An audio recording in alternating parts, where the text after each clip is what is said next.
Hai semuanya, welcome back to Isana Arisa Channel. Bagi yang baru pertama kali melihat video-video di YouTube channel ini, welcome. Hari ini aku akan membahas soal nikah muda. Karena beberapa waktu yang lalu ada yang hubungiku secara pribadi lewat chat dan minta untuk Kak tolong dong bahas tentang pernikahan muda atau nikah di usia muda. Oke, hari ini aku akan bahas dan semoga bisa menolong kalian-kalian yang sedang merencanakan untuk menikah dalam usia yang muda. Ya teman-teman. Nah, dalam pembahasan atau dalam video kali ini aku akan bicara dalam 3 hal. Yaitu yang pertama adalah hal-hal yang akan kalian hadapi pada saat kalian menikah, baik itu usia muda ataupun usia yang lebih senior, ya pasti kalian akan menghadapi hal-hal tersebut dalam pernikahan. Lalu yang kedua adalah hal positif dan juga negatif yang akan kalian rasakan pada saat kalian menikah muda. Yang ketiga adalah saran praktis dari aku, hal-hal yang bisa kalian siapkan semenjak saat ini jikalau kalian berencana untuk menikah muda. Misalnya kalian tuh sekarang lagi kuliah semester akhir dan setelah lulus kalian rencananya akan menikah, langsung menikah. Atau misalnya kalian berencana menikah di bawah umur 23 atau 24. Nah, ini penting banget nih untuk kalian siapkan.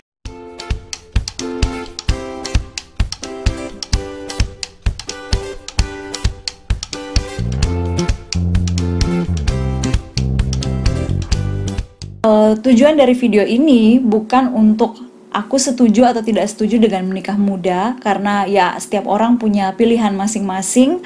Tapi tujuan dari video ini adalah supaya kalian paham bahwa menikah itu tidak semudah ya udah menikah aja gitu. Enggak, beda sekali dengan pacaran. Dan yang kedua adalah supaya persiapan kalian jikalau kalian mau menikah muda semakin mantap, dan pada saat kalian menikah itu kalian benar-benar sadar dengan pilihan kalian. Bicara soal menikah muda, mungkin setiap orang punya pilihan masing-masing ya. Bisa jadi banyak alasan, tapi aku melihat ada 2 alasan besar pada saat seseorang menikah dalam usia yang cukup muda, relatif muda. Yang pertama adalah alasan yang terencana, dan yang kedua adalah tidak terencana. Alasan yang terencana itu bisa jadi karena sudah berelasi atau sudah berpacaran lama sekali. Kan ada ya contoh-contoh orang yang sudah pacaran itu bahkan semenjak SMP atau SMA. Jadi SMA atau SMP terus kuliah udah pacaran lagi. Nah, setelah kuliah maunya langsung dimantapkan atau disahkan lah ya relasinya dalam pernikahan. Atau alasan kedua, ini masih dalam alasan yang terencana, bisa jadi karena orang tua atau keluarga. Bisa jadi salah satu dari pasangan ini adalah anak tunggal dan orang tuanya ingin supaya anaknya segera menikah pada saat orang tuanya masih sehat. Jadi ya itulah alasan. Menurutku 2 hal itu. Aku nggak tahu, mungkin ada alasan-alasan yang lain, kalian bisa komen di bawah. Nah, sementara alasan yang berikut adalah pada saat kalian tidak merencanakan untuk menikah muda, tapi mau nggak mau kalian menikah muda. Biasanya itu terjadi karena sudah hamil duluan. Sudah ya berelasinya melewati batas dan sudah hamil nih. Dan mau nggak mau harus menikah. Ya, jadi menurutku semua hal yang akan aku bagikan pada video ini lebih ke arah alasan yang terencana, pernikahan yang terencana. Tapi aku juga akan bicarakan bagaimana jika semuanya sudah terjadi, apa yang harus kalian lakukan. Oke, yang pertama adalah konsekuensi dari pernikahan. Baik itu pernikahan di usia muda atau pernikahan di usia yang lebih senior, yang pasti kalian akan dealing dengan hal ini. Yang pertama adalah kesiapan diri sendiri. Jikalau Anda atau teman-teman adalah seorang wanita, kalian siap nggak dengan pernikahan yang mana konsekuensinya bisa aja setelah menikah kalian langsung hamil? Oke Kak, tapi kan bisa buat perencanaan atau bisa diatur. Memang bisa, tapi juga harus siap dengan konsekuensi di mana bagaimana langsung hamil. Karena ada juga loh yang udah mengatur sedemikian rupa tapi kebobolan istilahnya. Siap nggak? Tapi jikalau teman-teman adalah seorang pria, siap nggak dengan konsekuensi di mana istrimu itu hamil, menikah langsung hamil? Nah, teman-teman ini sebagai kepala keluarga, jadi siap nggak dengan itu? Berarti mau nggak mau itu kan berbicara soal keuangan. Karena kemungkinan besar istrimu itu tidak bisa bekerja, hamil muda, tidak bisa bekerja, usianya juga muda, dan teman-teman yang harus bertanggung jawab kepada diri kalian sendiri sebagai kepala keluarga, kepada istri dan juga kepada calon anak yang masih dikandung. Nah, jadi teman-teman siapkan diri kalian. Yang kedua adalah selain kesiapan diri sendiri, yaitu kesiapan pasangan. Misalnya nih ya, yang pasangan satunya udah siap banget mau menikah usia muda, tapi yang satunya belum siap. Nah, kalau pasangan tidak siap, itu harus dikomunikasikan dulu, karena bisa jadi nanti ada penyesalan, ada kata-kata, iya ini semua gara-gara kamu, atau seperti apa. Jadi daripada ada penyesalan-penyesalan di ujung nanti pada saat sudah menikah, lebih baik dikomunikasikan dulu, direncanakan dulu, dipelajari semuanya lebih lanjut, supaya dua-duanya siap. Yang ketiga adalah kesiapan mental. Sebelum menikah, misalnya kalian seorang istri ya, sebelum menikah kalian itu semuanya itu ke orang tua, ke mama atau ke papa, termasuk juga keuangan. Tapi setelah menikah, semua hal baik itu memberitahu ini, itu, keuangan, semua itu ke suami. Nah, kalian siap nggak dengan itu? Kalian siap nggak dengan itu? Kalau saya sih mengambil dari Efesus 5 ya, ayat 22-33. Jadi istri ada peran, suami juga ada peran. Nah, peran seorang istri adalah tunduk sepenuhnya pada suami. Itu yang teman-teman, apalagi seorang istri itu harus siapkan. Nah, seorang pria atau seorang suami mentalnya juga harus siap. Mental seperti apa yang harus disiapkan? Misalnya nih ya, masih anak-anak muda, suka jalan, suka nongkrong, segala macem. Nah, setelah menikah, apakah lifestyle-mu itu bisa diterima oleh istrimu atau tidak? Karena dengan lifestyle seperti itu berarti kan waktu terbuang, uang keluar. Jangan-jangan itu bisa memicu konflik juga di antara kalian berdua. Jadi, ada banyak hal yang harus disiapkan pada saat seseorang mau memilih untuk menikah dalam usia muda. Yang keempat, konsekuensi dari pernikahan yaitu kesiapan keuangan. Ini yang paling sering mungkin luput dari perhatian. Jadi udah mau married gitu baru mikir, waduh ini gimana? Ini contoh yang paling harus teman-teman perhatikan. Yaitu setelah menikah, kalian pilihannya mau tinggal sendiri atau tinggal dengan orang tua, salah satu pasangan. Misalnya kalian mau tinggal sendiri atau tinggal terpisah dari orang tua, ini mau beli sendiri rumah atau mau ngontrak, mau sewa rumah atau juga apartemen. Mau rumah itu sewa, kontrak apa ngekos. Nah, itu masih pilihan tinggal sendiri. Kalau tinggal bersama salah satu orang tua pasangan, nah teman-teman juga harus dibicarakan nih, jangan sampai salah satu pasangan tidak setuju jika tinggalnya bersama dengan orang tua. Jadi karena ini mengenai masalah keuangan, kalau misalnya kalian memilih untuk tinggal sendiri, berarti kan kalian mesti ada dana untuk misalnya DP rumah, atau kalian mau ngontrak. Biasa ngontrak itu kan bayarnya per tahun, atau daerah-daerah tertentu malah kontrakan itu mesti dikontrak 2 tahun. Berarti kan itu cukup banyak ya uang yang harus disiapkan sebelum menikah. Jadi cukup kompleks sih teman-teman kalau berbicara mengenai relasi pernikahan. Itu masih berbicara mengenai konsekuensi dari pernikahan. Nah, sekarang aku akan bicara soal poin plus dan negatif dari pernikahan di usia muda. Aku mulai dulu dari poin plus ya teman-teman. Poin plus yang pertama adalah di usia muda kalian tuh memiliki pasangan yang bisa diajak untuk berdiskusi. Jadi bisa brainstorming, memikirkan segala sesuatu dan berdiskusi itu seru sih menurutku. Jadi kita nggak mikirin sendiri, apa-apa itu diajak diskusi berdua dan mengambil keputusannya bersama. Itu kan menyenangkan ya di usia muda. Jadi kita bisa terhindar dari kondisi dimana kita salah mengambil keputusan. Itu enaknya di situ. Pertama cewek sih, lebih ke arah ada yang menjaga diri kita selain orang tua. Misalnya orang tua kalian itu tinggal di pulau yang berbeda, terus kalian tinggal di pulau yang berbeda. Nah, pada saat kalian sudah menikah muda, orang tua itu akan merasa aman karena kalian ada yang jagain, dan itu adalah suami kalian sendiri atau pasangan kalian sendiri. Itu enaknya di situ. Terus hal ketiga, kalian pada saat berelasi dengan pasangan kalian itu karena tahu bahwa oh ini udah sah, sudah diberkati, sudah direstui lah, orang tua udah restui, sudah diberkati dalam nama Tuhan, sehingga tidak takut akan terjadi pelanggaran-pelanggaran dari norma-norma yang kita anut sama-sama. Jadi istilahnya tuh relasinya aman kayak gitu. Dan ini juga yang banyak sekali teman-temanku yang nikah muda katakan, poin plusnya dengan menikah muda adalah kalian itu bisa punya lebih banyak waktu yang dihabiskan dengan anak-anak.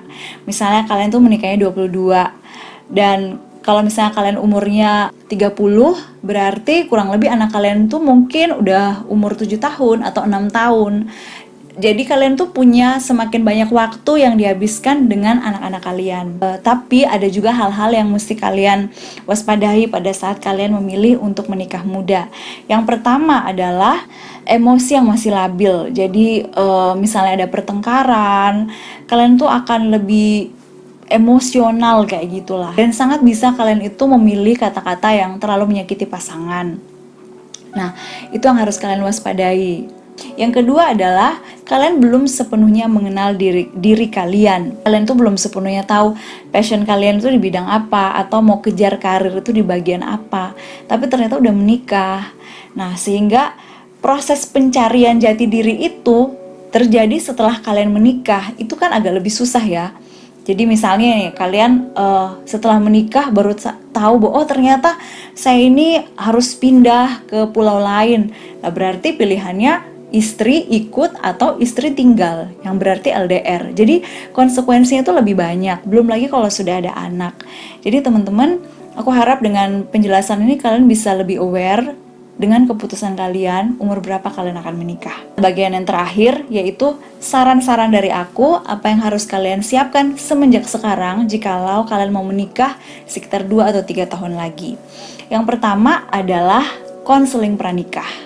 Jadi konseling pranikah ini seperti kondisi di mana kalian itu disiapkan ada konselor atau pihak pendeta mungkin yang bisa membimbing kalian hal-hal yang harus kalian pelajari pada saat kalian menikah nanti. Mulai dari visi misi pernikahan, lalu juga berbicara soal anak, seksualitas, kekudusan dalam pernikahan. Nah, ini semua dibekali di konseling pranikah. Dulu waktu itu tuh aku ikut, dan aku nggak ikut, jadi bukan hanya aku sendiri dan pasanganku serta konselor, enggak. Jadi itu beberapa pasang, waktu itu sekitar 4 pasang calon suami istri kayak gitu. Dan ya bersyukurnya di situ kami bukan hanya ketemuan 1 atau 2 kali pertemuan, tapi kami itu kalau nggak salah beberapa bulan, dan kami itu bahas sebuah buku. Jadi penting sekali teman-teman, kalian itu bisa memulai konseling pranikah secepat mungkin. Kenapa bisa aku sarankan secepat mungkin? Biar supaya kalian itu belajar lebih banyak. Karena ada banyak hal yang bisa kalian diskusikan pada saat kalian masuk dalam masa konseling pranikah. Yang kedua, yang mesti kalian siapkan dari sekarang adalah kalian belajar dari keluarga-keluarga yang sudah menikah terlebih dahulu. Jadi ya udah, tanya-tanya, misalnya yang cowok tanya ke sama cowok, lalu yang cewek bertanya ke sesama cewek. Dari situ tuh pasti kalian akan belajar lebih banyak. Carilah pasangan-pasangan seperti itu, dan semoga dari sharing-sharingnya mereka bisa menolong kalian. Hal yang ketiga adalah perencanaan kehamilan. Ini penting banget teman-teman. Saranku pada saat kalian masih muda, mungkin kalian pada saat menikah memilih untuk menunda dulu sekitar 4 atau 5 bulan. Jadi adaptasi dulu nih ya dengan kehidupan berumah tangga berdua. Setelah itu baru merencanakan atau masuk dalam program kehamilan, supaya nggak kaget. Karena kalau kalian menikah dalam usia yang sangat muda dan tiba-tiba langsung hamil, itu perubahannya cukup drastis, dan terutama dari pihak perempuan hormonalnya itu perubahannya lebih tinggi. Jadi penting sekali kalian merencanakan kapan sebaiknya mau hamil, dan itu bisa direncanakan ya. Poin yang keempat adalah miliki komunitas yang sehat. Nah, seperti yang tadi saya sampaikan di awal, pada saat kalian menikah muda itu sangat rentan untuk kalian berkonflik, dan konflik itu penuh dengan emosi. Nah, kalau komunitas kalian itu tidak mendukung, bisa-bisa kalian disarankan untuk ya udahlah, cerai aja. Saranku, kalian memiliki komunitas yang sehat supaya mendorong kalian pada saat kalian memiliki konflik dengan pasangan kalian, yang diarahkan itu bukan bercerai, tapi yang diarahkan itu adalah semakin kenali diri dan perbaiki. Mungkin ada hal-hal yang mesti diperbaiki dalam pernikahan kalian, entah itu komunikasi, entah itu bagian tanggung jawab dari sang suami, atau bagian ketundukan atau ketaatan dari istri, atau ada hal-hal lain. Nah, cari komunitas yang sehat itu. Dan poin yang kelima, dari sekarang usahakan supaya kalian mengalami pertumbuhan pengenalan akan Tuhan. Kenapa ini penting? Karena gini loh teman-teman, pada saat kalian menikah, ini namanya satu pribadi yang berbeda tuh jadi satu dalam rumah tangga. Tinggal 24 jam sehari, 7 hari seminggunya tuh non-stop lah ya ketemu dengan mereka, dengan orang ini. Nah, konflik itu sangat besar kemungkinannya. Kalau dalam diri kita tuh tidak ada kasih yang datangnya dari pengenalan akan Tuhan, akan sangat mudah untuk mengalami kepahitan, kejengkelan, kemarahan. Jadi pengenalan akan Tuhan itu akan menolong kita untuk belajar mengampuni terus hari demi hari. Gitu teman-teman. Oke, ini semua terjadi jikalau semuanya itu masih sempat untuk disiapkan. Seperti yang tadi ku bilang di awal ya, ini terjadi, saran-saran yang ku berikan ini adalah baik jikalau pernikahan usia muda itu terplan atau terencana. Tapi bagaimana jikalau tidak terencana? Bagaimana jikalau sudah hamil duluan dan sudah nyemplung dalam pernikahan muda? Satu saran dari aku adalah temukan komunitas yang tepat. Kalian gak akan bisa bertahan dalam pernikahan yang sehat jikalau kalian tidak memiliki komunitas yang tepat. Komunitas rohani ya teman-teman. Jadi di komunitas itu, dalam semua hal yang kalian hadapi, bisa menolong kalian supaya kalian tetap bertahan dalam pernikahan kalian. Temukan komunitas itu.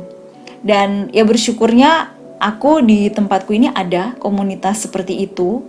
Dan apakah komunitas itu datang sendiri? Tidak. Aku dan teman-temanku, kami mencari komunitas itu, dan ya udah kami berinisiatif untuk ayo kita bentuk yuk, karena kita butuh komunitas seperti itu. Nah, kalau kalian ada, aku nggak tahu kondisi kalian seperti apa, dan mungkin kalian sudah terlanjur nyemplung dalam pernikahan usia muda tanpa persiapan sama sekali, dan kalian lagi dalam kondisi yang tidak terlalu baik saat ini, baik diri sendiri maupun pernikahan kalian, cari komunitas. Ingat, komunitas itu bukan untuk bergosip, untuk saling menjelekan pasangan, bukan. Tapi dalam komunitas itu menolong kita semua untuk semakin bertumbuh dalam pengenalan akan Tuhan dan semakin dewasa, terutama secara rohani. Itu aja teman-teman, semoga semua yang aku bagikan dalam video ini berguna. Dan kalau kalian mendengar atau tahu video ini dan kalian tahu ada teman kalian atau seseorang yang sedang mempersiapkan pernikahan atau yang membutuhkan informasi dalam video ini, kalian bisa share ke orang tersebut. Oke, dan kalau kalian punya pertanyaan atau keinginan untuk video-video yang lain, kalian bisa komen di bawah atau kalian bisa DM ke Instagramku. Itu aja teman-teman. Jangan lupa subscribe YouTube channel ini ya. Dadah.